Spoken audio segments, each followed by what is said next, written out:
To meet you. Congratulations on your Premier League debut, a goal and an assist. How pleased were you with your opening performance in the Premier League? Yeah, obviously it was, I think, good performance. I could do better. But yeah, the most important tonight, I think, is the win and the mentality we showed. Obviously, we wanted to win for the people who came tonight and for Jogo. And I think that's what we did, so I'm happy for everybody. And you talk about the mentality, but also about wanting to improve on your own performances. It's only your first game in the league, but what are you thinking? In terms of what are you working on? I have so much things to do better, but I think I help the team as I can. I can do a lot of things, and I think I will get better and do even more for this team. So yeah.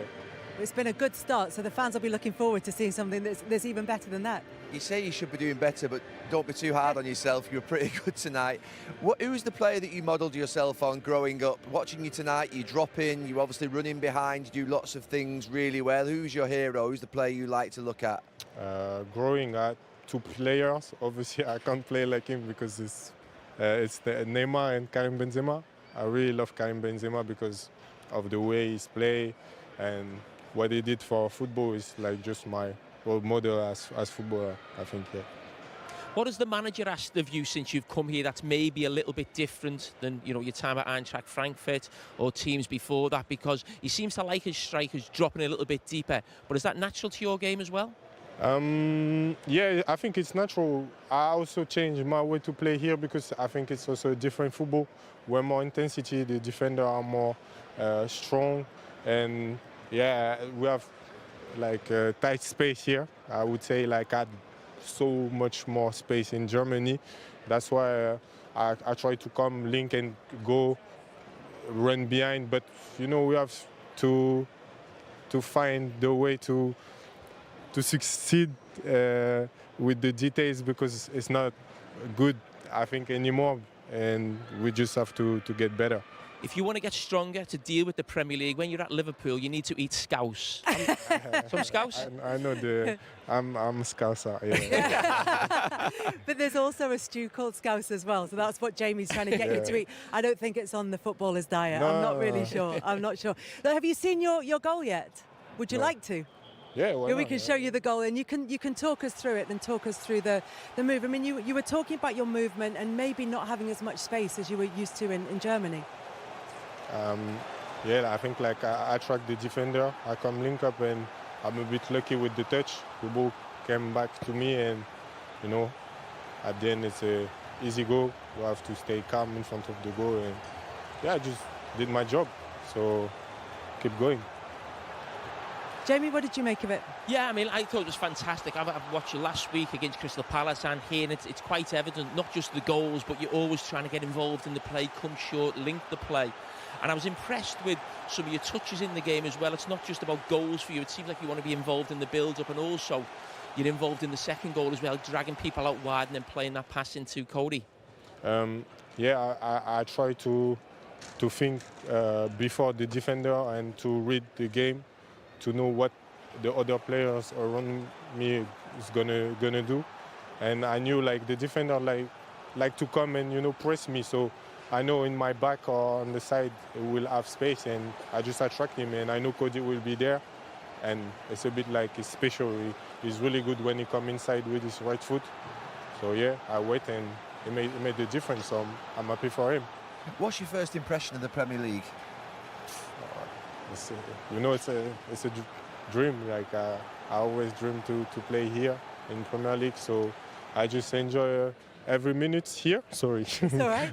and that's amazing stadium. The fans at the end when we was at 2-2, they push so much even on the bench. I enjoy. I wanted to be in the crowd, so it's just amazing. But as I say, this is the first game. We have so much to do to get better and to reach our goals.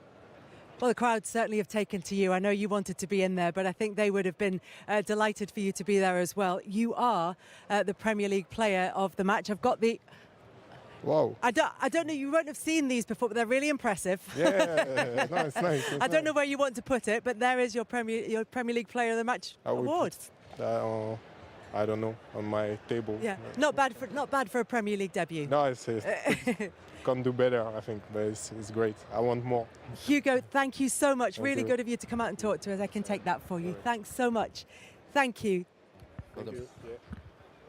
With Jota, obviously, like the tribute tonight was amazing, and you could feel that. And yeah, like I just had goosebumps at that time, and it's just like amazing. I can't really explain my feeling right now because I just want to keep going, you know. It's football, it's moments, so I want to do more, and yeah, that's it. Hugo, I don't know whether you can hear me. You scored last week and you scored again today. How is your adaptation within the squad? I mean, the boys adapt me well. They help me so much, particularly Ibu, but also the other guys. You know, they're very open, easy to talk. They help me a lot, and yeah, I'm grateful for that because like I already feel like at home, like I was in Frankfurt, and yeah, it just makes me better as a person and as footballer, I think. Hugo, obviously you scored in your last 2 games. Do you set yourself any targets? Because you scored on the opening day of the season. Do you set yourself any targets for this season with goals? I mean, I'm a striker. The most important for me is to make the difference for the team, to win. If I score, I'm happy. If I give assists like Cody, I would be happy. But yeah, obviously, you know, when you're a striker, you want to score. It's the best feeling, and yeah, I want to keep doing it. And what's it like to play in a team that creates so many chances? Players like Wirtz and Salah and Gakpo. It's just fun. I have fun, you know. I have so much fun with them. And as you can see tonight, like not everything worked well.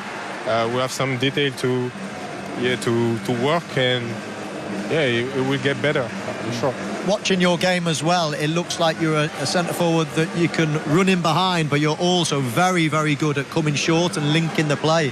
Almost like an all-round centre-forward. Not many people can do that now.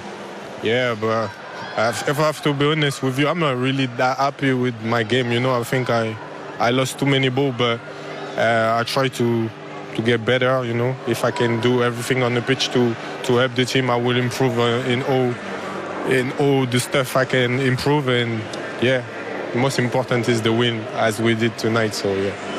And do you feel you can get fitter? Because of course you haven't been here that long. Do you feel as if your fitness levels will improve? Yeah, of course, you know, the intensity is different. People don't lie about Premier League. It's something else, you know. I had cramp at 60 minutes, so. But yeah, I will get better. I'm someone who can adapt quick. I already adapt quick to the team.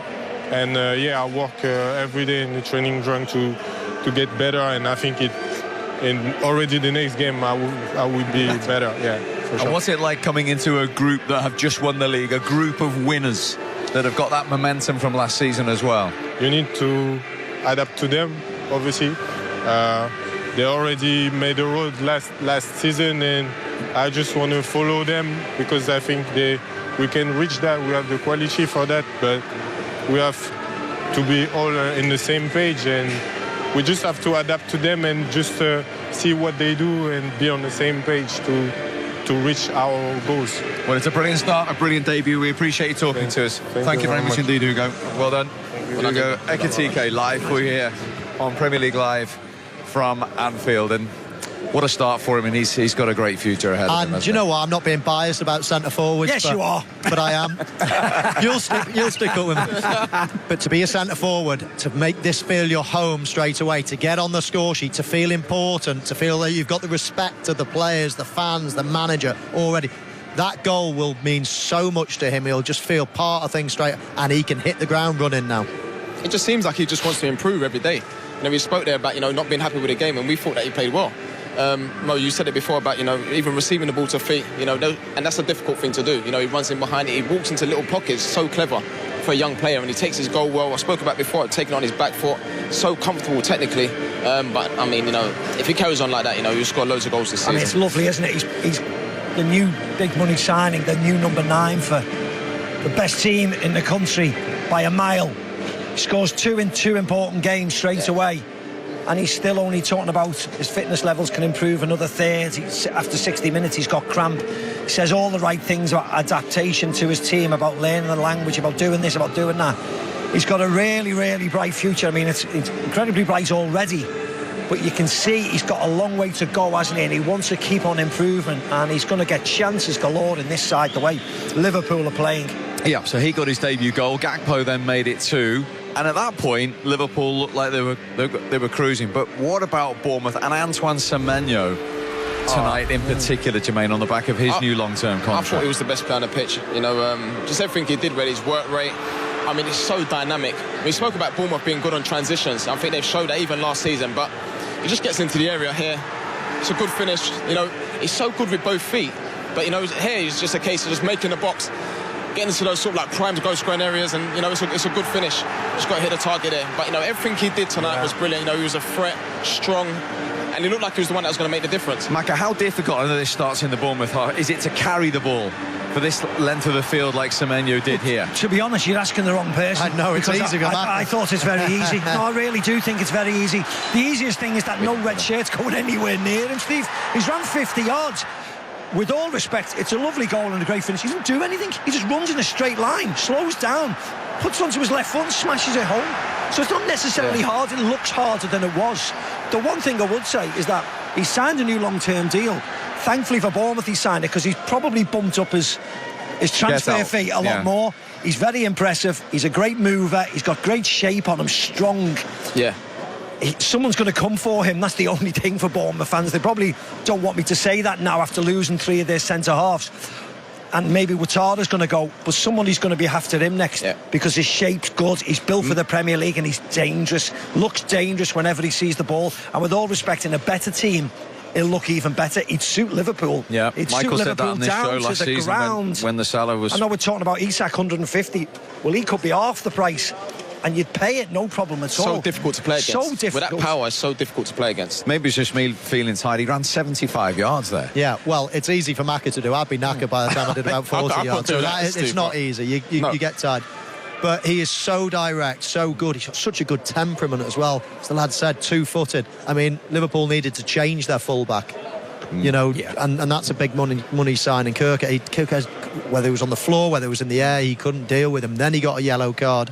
And of course Robertson had to come on, but he had the legs to score. Then again late on, score again. I thought Bournemouth were brilliant tonight, and I didn't quite see. Sometimes you see wave of attack from Liverpool in the last 10 minutes.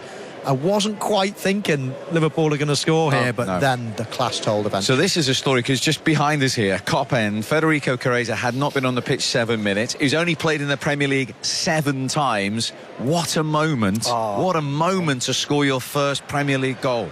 Yeah, and weirdly for a very experienced player who's represented his country many times, it was almost a fairy tale moment for him, wasn't it? Yeah. Didn't take part really last year, and then this one just falls to him. And it is a little bit of fortune how it falls to him, but what is unfortunate is his technique to lean slightly to the left, slice it with his right foot past the goalkeeper. It was a wonderful finish. And I was absolutely thrilled to bits for him. I really, really was, because he's had it hard over a number of years. And coming to Liverpool, he hasn't played probably as much as he wanted to.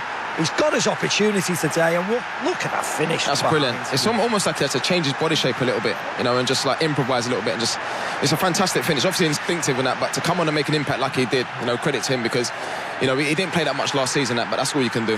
Yeah, the way he fell away from the ball as well to give him almost room. You lose a little bit of power on the volley, but when it's that accurate, then it doesn't matter. But just the ball's dropping. If it's too far in front of you, it's very hard to find a place to go. So falling away, giving your body room to swing your leg. What a lovely finish. But you know, he's shown that on numerous occasions throughout his career, just not yet in a red shirt, but that could be a game. Well, Arne Slot has made his way to join us. Arne, thank you so much. Congratulations on the victory. We will talk about the football, but it's important that we get your thoughts on the report that Antoine Semenyo gave to the officials alleging racist abuse. What was said over on the benches? And I know you made a point of going over to speak to Semenyo at the end of the game. Yeah. No, I think the club made a clear statement. We don't want this in football. We don't want this in a stadium to happen. but especially not at Anfield. So we should talk about that. We should talk about maybe that for a long time, because it's unacceptable that something happens like this in a stadium, let alone at Anfield.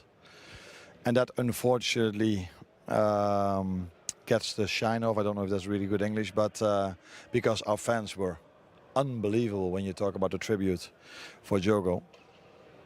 So, but what happened over there is definitely, I didn't hear it. I only can say that that this should definitely not happen in a stadium. And the club, as you say, have put out a statement saying that they condemn abuse in any form. And I know that it's with the police, so there's a limit to what can now be said. Yeah. As you said, that we could have been talking about a fantastic game, and we will talk about what was a fantastic game. You take all 3 points from it. Were you happy with everything that you saw out there?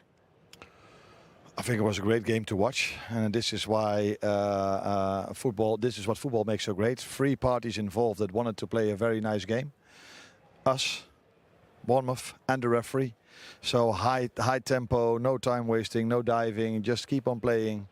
This is what football makes so nice. 2-0 up, going 2-2, because they just kept on going after 2-0 down. It's a big compliment for them not to give up, but just keep on fighting. And then we did the same after we conceded the 2-2. And not only we, our fans were at that moment of time. And even before the game, when during the You Never Walk Alone and the tribute for Diogo, the banner they had, it altogether it should be about that. But the game of football was also impressive, in my opinion. Yeah, very impressive game of football. Was you always convinced that Liverpool were going to take 3 points from that game? No, because we played them last season here when we were 3-0 up. They just kept on going. They were in every stat, running stat, very high last season, and you could see today again. We, by the way, as well, but you could see today again how fit this team we faced was and never gave up. Because you can talk about rest defense, but I think the moment we lost the ball in both situations, the rest defense was in order. But the pace they have, the tempo they sprinted all the way, it was a 4v2, I think, on this side. That's also credits to them. But like I said, they faced a team that's really fit as well and never gives up. We've lost many players during the summer, but we didn't lose our mentality. I'm really interested in that point, because I've heard you make it in almost every interview that you've given, because you're asked so often about the players who've come in, but you're always at pains to emphasise the players who've gone over the summer.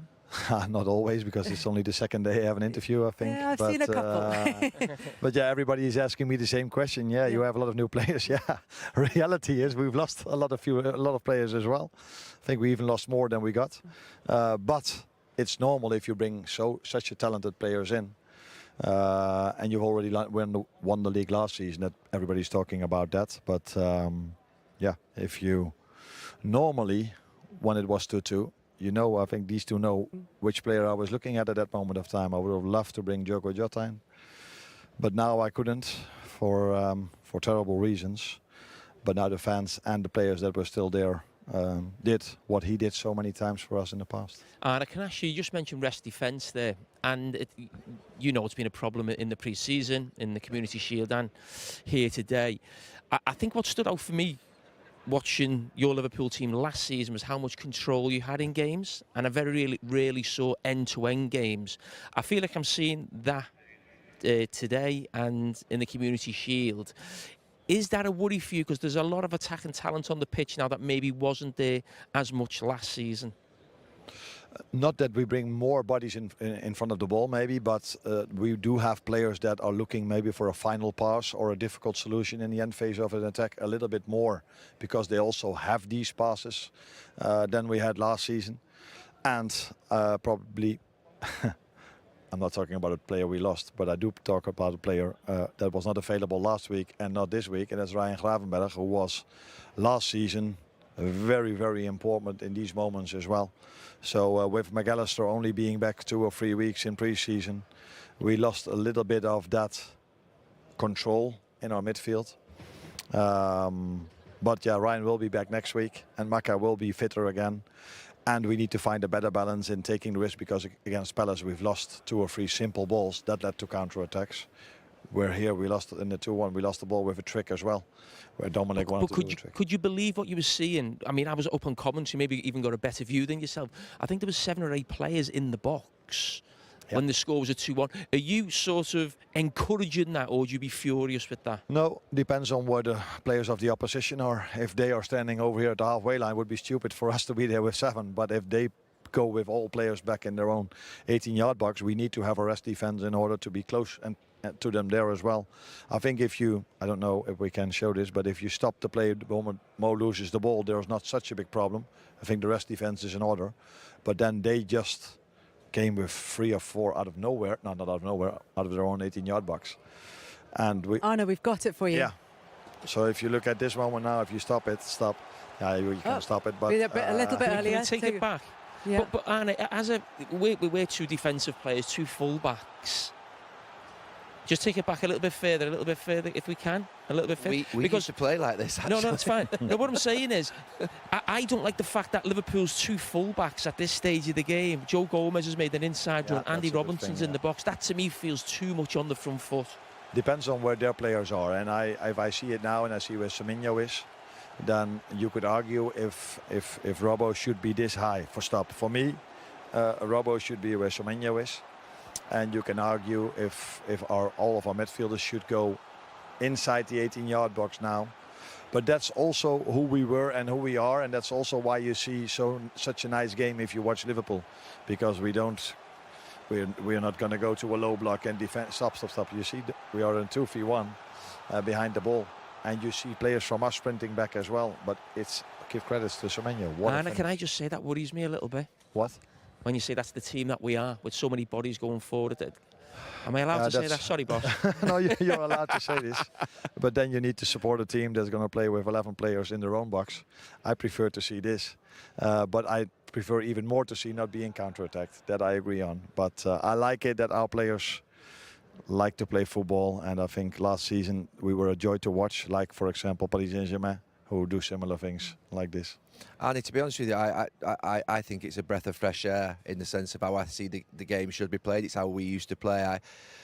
I quite often last year said that football was becoming quite formulaic, where players weren't free. It felt like they were being sort of like coached like robots to say, you must pass it here, you must pass it there. So when I see that tonight, I feel like that's really exciting. Obviously, sometimes you will concede goals doing that. Is this how you're going to play for the rest of the season? Because I think that it's going to be thrilling to watch Liverpool if it is. Yeah, we will try. Although we want to do better in the transition moments, of course. But it's also then, if Mo would have had a shot on goal that went over or a corner kick, is not a problem. So where do you lose a ball is crucial as well. The moment how Dominic Szoboszlai lost the ball with a trick, that is not smart in that moment of time. But we will fine-tune even more these counter-attacks, hopefully. But we will work on that definitely. But we do want to stay the team that is a joy to watch offensively, and we're not a team, if we're 2-0 up, we're going to go with 10 men in our own box. That's not who we are. You substituted both your fullbacks, Kerkez and Frimpong. What was you just thinking behind that at that moment in the game? I'm looking for the English word, but that wasn't out of luxury. That was because Jeremy Frimpong felt his hamstring at half-time and made a lot of sprints.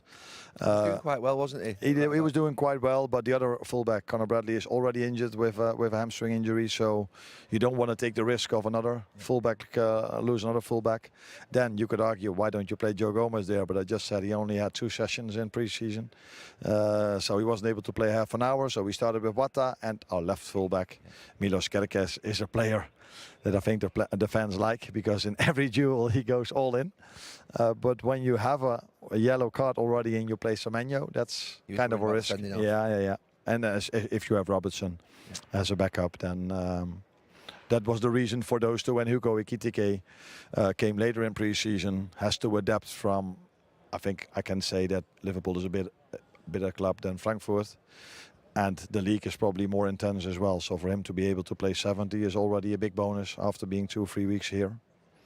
So yeah, that's where we are at the moment, because We lost some players. You need more players, Arnie. No, that's not what I'm saying. So does that mean there's more to come in the transfer window? I'm not saying we need more. I'm only saying that everybody's only talking they added. No, we didn't add. Till now, we only replaced. And you never know what's going to happen in the window. We do already signed one with Leone. Yes. So that's a good thing. Anna, I will say, when we came here this evening, I didn't think you'd get support from this corner and criticism from that corner. It's not but criticism, that's it's constructive. Kelly, he played under Rafa Benitez. He had 4 defenders that never moved. He had 4 midfield players that never moved. He had 8 behind the ball every week. And won the most famous Champions League final of all time. Listen. And I spoke to Benitez and he said that's only because of Jamie, because he has to play in big spaces. He has a problem. Anna, listen, we really appreciate you coming. Evening, the Premier League is back and Match of the Day is back. Now, you may have seen and heard that there is a big change to the show this season, and that is Wayne Rooney has joined us as a regular pundit. Some things don't change, though. Alan is still here. The Friday night's game next. Liverpool open their title defence against Bournemouth. Steve Wilson at Anfield. Against a team that never gives up. Very fit. Last season they were top of every chart when it comes to running stats, and again they were very impressive in that sense today. The way they counter-attacked us with the second goal they scored, for example, that shows you that you have to give credit to them as well. But they face a team that's really fit as well. Last season, but this season again. And although we've lost many players, the mentality to come back after a disappointment is still there, also with the new ones. Even when we scored the 2-2, I think looked like we were with a little bit more of energy, but it's true that you never know against Liverpool, no? Because when they really need, they find an extra energy boost, no? And probably third goal, no? We go both players to the same ball, we leave the ball there. It's true that it's a great finish, but it's a shame because we've been really, really close. For my goal, it took me 1 year to score in the Premier League, but we say in Italian, I don't know if you can say this in English, but better late than never. Oh yeah. Yeah, it's the same. It's the same in English. Okay, better late than never. We understand that Antoine was the victim of some racial comments from the crowd. That's horrendous. Yes, I didn't notice live, but straight away Antoine and the referee told us the person has been identified, and obviously it's a big shame. You know, these things continue happening. The first game of the Premier League, everyone watching, it's a lovely game of football, and that we have to talk about these things still today, I think is really a big shame. It's obvious that we don't want this in football, that there's nothing we can say that how we feel about this, and we don't want this in football, but we definitely don't want this at Anfield. And unfortunately that's now part of the story, because for the rest we should talk about how a great tribute there was for Diogo, what our fans did for him, for his family, with the great banner and the way they sung "You Never Walk Alone," all of these things. But let's be clear, the club had a clear statement, and this should never happen in football, let alone at Anfield. Yeah, it was such an emotional, moving night at Anfield, and Antoine Semenyo has posted on Instagram today about what happened to him last night, saying that it will stay with him forever, but not because of one person's words, but more how the entire football family stood together. And Merseyside police have confirmed today that they've arrested a 47-year-old man on suspicion of a racially aggravated public order offence. As far as the game itself was concerned, Liverpool look like they're going to be very entertaining to watch this season. Well, they're never as did Bournemouth, actually, to be fair. Yeah, Bournemouth were very, very good. They're never going to fail to score goals, I don't think, Liverpool. But at the moment, they look very, very vulnerable in the turnover of possession in terms of counter-attack goals. And after 38 games last season, they conceded 2 on counter-attacks. After 1 game this season, they've conceded 2. Look there, Kirk hasn't got a clue where he is. That should have been... They should have scored 2 goals and went 2-0 up. Bournemouth on similar occasions and doing that. OK, it doesn't quite work here with that first pass. They've got 3v3 there. First pass doesn't work, but Liverpool are all over the place defensively. Watch Konate here. He hasn't got a clue what's going on behind him. And I said they're very vulnerable, particularly down the sides and behind either full-back. There's Kirkes there. He's on the way to attack when they haven't even got possession, which means he's 5 or 6 yards out of position. I mean, that is an unbelievable ball and a great finish. But Liverpool are all over defensively. The balance doesn't look right at all. They change the fullbacks. Robertson comes on and Endo comes on. Curtis Jones is attacking into the box, runs straight past Bournemouth players. They lose the ball. Look, they've got 8 players in that 18-yard box, and all of a sudden you've got 4v2. Semenyo, it's an unbelievable run, but look at how many players, Liverpool players, are out of position. It's a great finish again. The balance doesn't look right at all. OK, they score 2 late goals to go on and win the game. But that's what I mentioned there. When you look at it, that is incredible. Counter-attack goals last season, 2, already 2 this season. So there's work to be done on that side of things. Further forward, you were impressed with Ekitike, weren't you? Yeah, I thought he had a really good game and obviously involved in the first 2 goals. But what I really liked about his game is he comes short at times. He ran in behind. Here he comes short. Then he carries on and he lays the ball off and then he gets in the box. He wants to get on the end of crosses. Again here, comes short, comes off the defence. Good pass out wide. First thought, gets in the box. Salah has a shot, doesn't cross it, but he's making the right movement. But what I like about this one, it's a double movement. He lays it off, he goes to go again, and then he stays short. Now he's keeping the Bournemouth defenders guessing, and now he sees the space and he makes that running behind. Gets a little bit of luck, which he deserved, and then a cool finish at the end of it. And again here, being in the middle of the goal, I think it's really important. Good cross, should do better, should get another goal. And this one, good composure, makes a corner run, holds the ball up well. He's got the composure to see his teammate. Lovely way to pass, gap pro, really calm and composed. So I think it's a very good debut for him and involved in 2 goals. Yeah. And Alan, you tweeted last night, why would you want to move to Anfield now to be Ekitike's understudy? I can't imagine why you did that.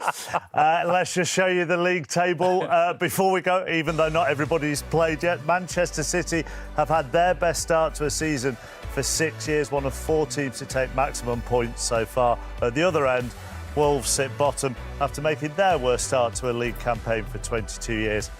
But there's a long way to go. Have you summarised all your emotions? No, if you have half an hour. But the main emotion, I think, should be how impressive and powerful the tribute for Diogo was.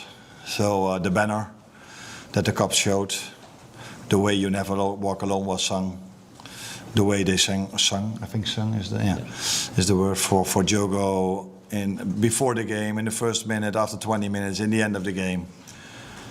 It was all so impressive and so powerful. And that's, I think, what my main emotion is after the game. And then there was even a game that ended in 4-2, where a lot of things happened. I mean, how do you feel the dramatic end with Federico Chiesa? I mean, his best man for Liverpool. Yeah. After the fans sung for him so many times during the game already and last season as well. I think it's very nice for him to give them something in return, and that's definitely what he did today. Unbelievable atmosphere in the final minutes. Competitive race, Olympic. Of course, winning the league here will always be more special than winning a home game against Bournemouth, but the last 6 or 7 minutes, wow. Wow. How impressive that was. So, great game. 3 teams involved in a great game. You ask me why 3. Now, of course, Bournemouth and us playing full gas for 96 minutes or even longer, 99 I think. And the referee that just kept the game going, didn't blow his whistle every single time for every small thing. So it was, I think, a great game to watch. In the end, we won it, so that helps for my emotions. But I think this is what you would like to see. I've said many times last season about the Paris Saint-Germain game, and you can't compare the last 32 game with a first game of football in the Premier League. But it was, in terms of importance, but it was similar. Both teams, all in, high intensity. Never give up, both teams. Then you get a game like this. We have a good referee, by the way. Yes. There's been a lot of talk about Federico's future. Do you think it is at Liverpool? As long as he's here, it's definitely at Liverpool, and I have no reason to believe something is going to change. He's had a hard time last season getting his match fitness ready. Unfortunately for him, he missed out on our Asian tour as well. So then you miss quite a lot. Not only him, Joe Gomez the same. We've lost Conor Bradley in the end. So all my substitutions were also related with players that probably couldn't go for 90 minutes. And Federico, when we needed him, I brought him in. 2-2, you need a number 9. We brought him in and he delivered. And that's always positive for your future at the club. Why do you think it is that the fans have taken to Federico to such an extent? Is it, given the role he's played over last year, it's unusual to have a song or not? Yeah, that's difficult for me to tell you because although I'm also a fan of this club, I'm never standing at the cup, so and I don't come up with these songs. But the only thing I can come up with maybe is that Federico had a great history. He was a big player deciding to go from Italy to England. You don't see it that much, players from Italy going to England. So yeah, I don't know, maybe it's also a nice song to sing. But then I probably don't give him the credit he deserves. So yeah, I cannot give you the exact answer, but that might have something to do with it. He had a very important goal in England for his national team. Maybe our fans remember that. Obviously the incident with Semenyo, and you spoke to him at the end of the game. I'm just wondering what you said and what you made of what has allegedly happened. No, I think it's under investigation at the police now. The club made a very clear statement about what we feel about this. And unfortunately, but we definitely have to talk about it. It's a good thing you talk about it. It's a good thing that I have to answer this. But after, actually, this day should be about Jogo and about how the tribute was. But we definitely need to address this because it's unacceptable in every football stadium, let alone at Anfield. So yeah, I spoke to him after the game that we will try to do everything to find that person. And I'm not 100% sure, but I think they already found him or not? I think so. I think so. So that's a good thing, and wherever we can help him, we will try to do so. And big credits to him if something happens like this, and you can perform so well in the second half. Then he's not only a great player, because that I can see how fast he is, but he also has he's very strong mentally. If something like that happened, to get such a second half performance. That sums up him as a person and him as a player. But again, unacceptable in football in general, let alone at Anfield.